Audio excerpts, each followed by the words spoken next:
The man accidentally found a diary from World War II. At first he thought it was a boring diary, but after reading it, it wasn't just an ordinary diary. It's a veteran's account of his experiences on the battlefield. There were even a lot of old photos to illustrate it. It instantly drew him into the story. The content inside is even more realistic. It's not only about the detailed illustrations of weapons, and the veteran's personal experience after killing, so he took the diary home. When he read it all in one sitting, a bold idea popped into his head. He typed the contents of the diary into his computer, even without changing a single word. After several days and nights of work, he finally finished copying all the contents. However, right as he was struggling with the book title, suddenly he came across a classic quote in the book. This instantly inspired him. He decided to name it Sable Noir, but when filling in the author, he was in a quandary. But in the end, greed overcame his conscience. He wrote his name in the author's column. Then he printed all the manuscripts and packaged them up and sent them to the publisher. In less than a day he received a call from the editor-in-chief. The person on the phone was very excited. He kept praising his talent. He even thought about signing an exclusive agreement. But Matthew, as an ordinary worker,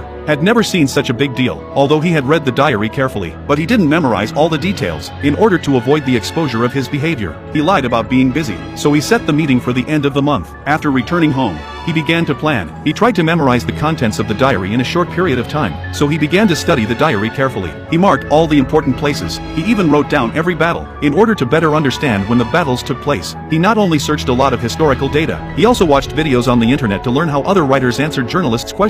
Through rapid study and training, he quickly developed his own narrative style. After he had finished everything, he didn't hesitate to tear up the veteran's diary and burned it all in a single fire, so that the memories of this former book would disappear forever. When he arrived at the party he was attending, he became the center of attention. The publication of Sable Noir shocked the literary world. No one expected the author behind it to be such a young man. Yet when questioned by seasoned writers, Matthew not only responded with polished fluency, but maintained professional composure, projecting the commanding presence of a literary authority. But it wasn't long before his attention was drawn to a seemingly ordinary girl. He mustered his courage to approach her, but the woman showed little interest in conversation. She had no attraction to the man before her, only wanting to meet the author of Sable Noir. Just then, a journalist approached Matthew, requesting an exclusive interview. At this moment, the woman realized the man before her was the literary idol she'd long admired. Amidst the awkwardness, her attitude toward Matthew shifted instantly. Matthew immediately chose to strike while the iron was hot, publicly inviting her to dinner. Anna was both flustered and flattered, and the two swiftly fell into a passionate romance. From that point onward, Matthew gained both fame and fortune. While winning the affection of a wealthy beauty through a single plagiarized work,